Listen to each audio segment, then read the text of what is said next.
Once in the corridor, Spike turned and said, while noticing the band Princess Twilight had on her hoof was gone. Okay, what's the big idea? Where's the band? Sorry, Spike, but I ended up having another time travel adventure, said Princess Twilight, who was embarrassed. During the mission, Vel was poisoned and King Sombra was the only one who knew the antidote, so I had to resurrect. And no, I'm not sure it was a good idea, but he did save her, so I'm trying to give him a chance like Fluttershy did for Discord since he proved himself. I honestly don't know whether or not he can change, so I'm reserving judgment, but I did promise to give him a chance, and that's what I'll do. Okay, but if I still think we should tell the girls about you bringing him back from the dead, said Spike, who folded his arms. I remember how bad he was when he first came back from whatever dimension he sent himself in the entire empire to, but I know after what we did with Discord that maybe redemption is possible. But you have to be careful. What if he really is your father and he can't change when it is most important? What if he ends up hurting you? I know, Spike, and if that happens, I will do what's necessary, said Princess Twilight, whose ears drooped at the thought of that scenario, and she remembered how Discord did the same to Fluttershy when Tyrek first returned, only to him to be backstabbed by the center villain in the end. But look, let's not mention what I did for now. I think it'll be okay to tell the others about Vel, but I think we can't tell them everything without blowing Soul Forger's cover as a blacksmith when she's really a time ghost field agent. So she's one of the creatures Silva was talking about, and the ones who she's watching is Max's and Queen Chrysalis, said Spike with a grin. I wonder why she never tells them.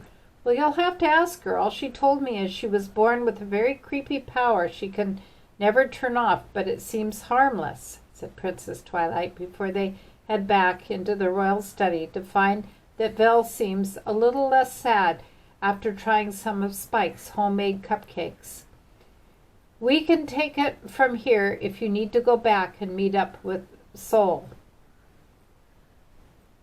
Thanks, Twi. I was exhausted from the adventure, so I might be in town for a couple of days, said Tempest Shadow, who was about to leave, but then she remembered something as she turned to Spike and Princess Twilight. Oh, since we don't have to be formal, you should know Tempest Shadow isn't my real name. I just chose it during one of my adventures before joining the Time Ghosts. Oh, it isn't? Then what is your real name? Said Spike, who was suddenly curious. Tempest Shadow raised a hoof as if she were trying to keep this quiet to the point where only those two could hear him. It's Fizzle Pop Berry Twist. The dragon and the princess looked at each other before looking at her. I'm serious. Oh, well. It's actually Twilight talking. Oh, well, it's a great name, but I've got to say I'm getting used to calling you Tempest, said Princess Twilight, who was amazed at this. Well, now you know. I'm going to get some real rest, said Tempest Shadow before waving goodbye to Vel before leaving. Hey, Vel, would you like to look around town? Asked Princess Twilight, who got Vel's attention. Town? We're in a village? Asked Vel, who was suddenly curious. Wait, are there other ponies? Oh, yeah, we're in Ponyville, the friendliest town in the land, in Equestria, said Spike, who made Princess Twilight face hoof herself.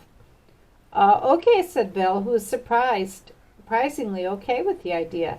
As soon as they brought her outside, she was sure surprised at the different ponies living here, but as Spike said, they were all friendly. Princess Twilight took her around town to show her what Ponyville is all about. Wow, this place is amazing. It's so much better than my old home. Huh? In what way? When we were there, everyone looked pretty nice, asked Princess Twilight as they took her to Sugar Cube Corner, which is where the first of her friends she was going to introduce to Vel.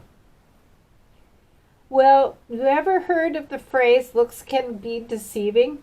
Most of my species, cities, and towns are made up of two groups, and you just got lucky enough to run into my sort, which are the friendly ones. But we always end up getting the raw end of the social deal, said Vel, who got even Spike's concern.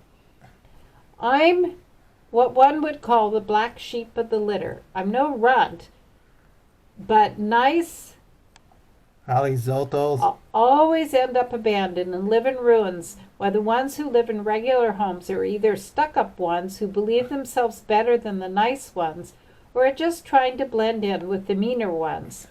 I'm one of the nicer ones, and I would have died after my first year on the streets of my town if I hadn't found my magic ring.